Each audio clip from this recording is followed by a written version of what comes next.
Hello, मैं हूँ राज और आपका स्वागत है हमारे YouTube channel now English with Raj में। दोस्तों, इस वीडियो में हम लोग सीखने वाले हैं शुड का प्रयोग।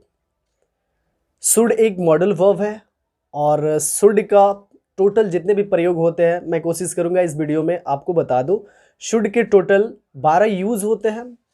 तो इस वीडियो में हम लोग शुड के 12 यूज़ पढ़ेंगे और ये वीडियो बहुत ही इंपॉर्टेंट होने वाला है, तो इस वीडियो को छोड़ के कहीं ना जाए, पूरा वीडियो को देखें। यानी कि शुड का प्रयोग टोटल आपको समझ में आने वाला है इस वीडियो में। इस गांव में एक अच्छा नेता होना चाहिए था, वहां पे एक घर होना चाहिए था, आपको अंग्रेजी में तेज होना चाहिए था, उसे और पढ़ना चाहिए, आपको कम से कम बोलना चाहिए। तो ये सारा एग्जाम्पल है शुड का। तो आइए एक एक करके हम समझते हैं। तो सबसे पहले हम शुड का प्रयोग देखते हैं जी। रूल नंबर 1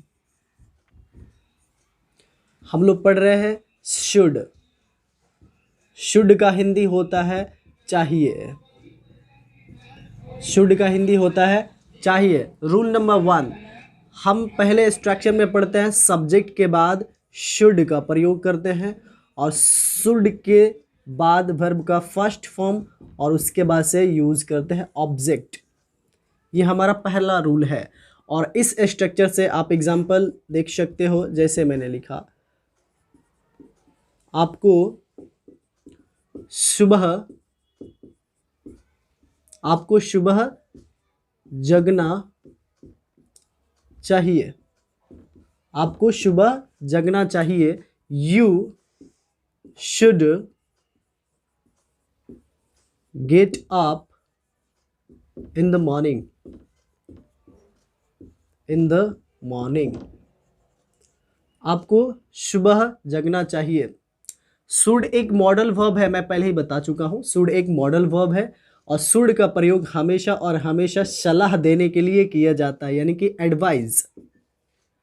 एडवाइस देने के लिए शुड का प्रयोग किया जाता है। एडवाइस मतलब होता है सलाह देने के लिए शुड का प्रयोग किया जाता है। तो पहला एग्जाम्पल है, आपको सुबह जगना चाहिए। अगर इसी को हम पास्ट में लेके जाते हैं, यानी कि पास्ट में लेके जाते हैं, यानी कि सेकेंड रूल हो जाता है पास्ट वाला। ये प्रेजेंट में पढ़ रहे हैं, आपको सुबह जगना चाहिए। अगर हम इसी को बोले कि आपको सुबह जगना चाहिए था, यहाँ पे देखिए इसका जो रूल होगा, subject should plus have plus verb का थर्ड फॉर्म प्लस ऑब्जेक्ट। देख रहे हैं ना, थर्ड फॉर्म हो जाएगा। इसका मतलब हुआ आपको, अगर हम लिखते हैं आपको सुबह जगना चाहिए था, इसका होगा you should have up in the morning. आपको सुबह जगना चाहिए था। तो ये सेकेंड रूल हुआ शुड का। पहला हम प्रेजेंट में पढ़े, जैसे आपको सुबह जगना चाहिए, you should get up in the morning. Second number past में यूज करेंगे, यानी कि सब्जेक्ट के साथ हम लगाते हैं शुड और शुड के बाद हैव का प्रयोग करते हैं, फिर प्लस थर्ड फॉर्म ऑब्जेक्ट। आपको सुबह जगना चाहिए था, you should have got up in the morning. Third form get का गोट अप करेंगे, you should have got up in the morning. तो ये है पास्ट में। अब आइए नेक्स्ट और भी बढ़ते हैं, रूल जो समझते हैं शुड का प्रयोग। ये सेकेंड रूल है। थर्ड वाले पे चलते हैं। सब्जेक्ट के साथ हम शुड का प्रयोग करते हैं प्लस हैव, उसके बाद से नाउन। ध्यान से, यहाँ पे नाउन है, क्रिया नहीं है, वर्ब का कोई फॉर्म नहीं है, यानी कि नाउन आने वाला है।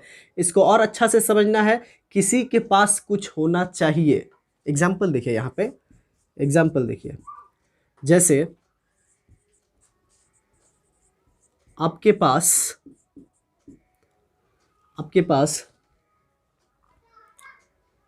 एक कार होनी चाहिए। आपके पास एक कार होनी चाहिए। क्या होगा जी? You should have a car. You should have a car, आपके पास एक कार होनी चाहिए। एक और एग्जांपल ले लेते हैं जी। आपको बुद्धि होनी चाहिए, आपको बुद्धि होनी चाहिए। इसका मतलब यू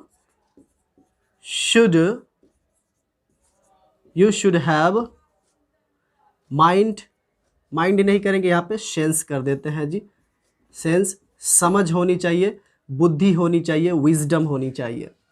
तो ये है rule number 3, use of should का। शुड का हम प्रयोग कर रहे हैं और शुड का प्रयोग होता है किसी को सलाह देने के लिए। जैसे आपको पढ़ना चाहिए, मैं सलाह दे रहा हूँ। उसे अंग्रेजी बोलनी चाहिए, यह भी सलाह दिया जा रहा है। डॉक्टर सलाह देते हैं आपको समय पे दवा लेनी चाहिए, तो वो सलाह देते हैं, वहाँ पे हम शुड का प्रयोग करते हैं।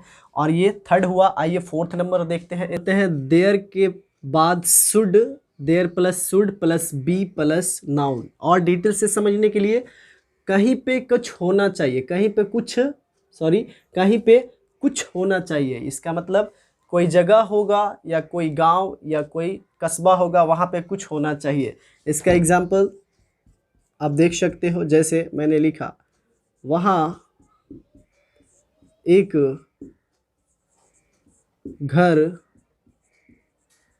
घर होनी चाहिए, वहाँ पे या वहाँ एक घर होनी चाहिए। तो क्या होगा, वहाँ एक घर होनी चाहिए। देयर से बनाएंगे हम, there should be a house. कहाँ होनी चाहिए, there should be a house there, वहाँ पे या वहाँ एक घर होनी चाहिए। एक और एग्जांपल देखते हैं।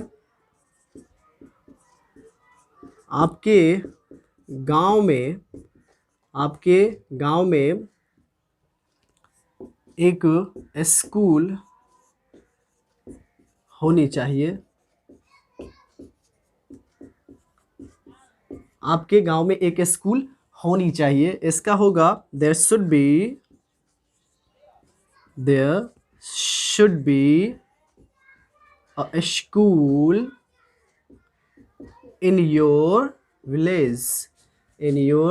विलेज, आपके गांव में एक स्कूल होनी चाहिए। तो उम्मीद करता हूँ ये आपको डिटेल्स अच्छा से समझ में आ रहा होगा। आप इसे एक एक करके नोट डाउन कर ले, लिख लें और प्रैक्टिस करें। ये टोटल एडवांस की तरह यूज़ भी होता है, स्पीकिंग में भी यूज़ होता है। तो आप इस स्ट्रक्चर को लिख लें और एग्जाम्पल बहुत सारा अपने से बनाकर उससे प्रैक्टिस कर सकते हैं। और प्रैक्टिस किए, it mean that you are increasing your level, it mean that you want to be a good speaker, you are increasing day by day your fluency. तो डे बाय डे फ्लुएंसी को आप develop कर सकते हैं by the help of this type of structures. तो अब जो हमारा नेक्स्ट स्ट्रक्चर है शुड का, जो रूल है वो है सब्जेक्ट के साथ should plus be plus 3rd form plus object. ये पैसिव है शुड का। तो देखिए इसको हम कैसे बनाएंगे, एग्जाम्पल देखें। जैसे हमने लिखा काम किया जाना चाहिए, काम किया जाना चाहिए। तो क्या होगा, वर्क शुड बी डन, काम किया जाना चाहिए। एक और एग्जाम्पल समझें।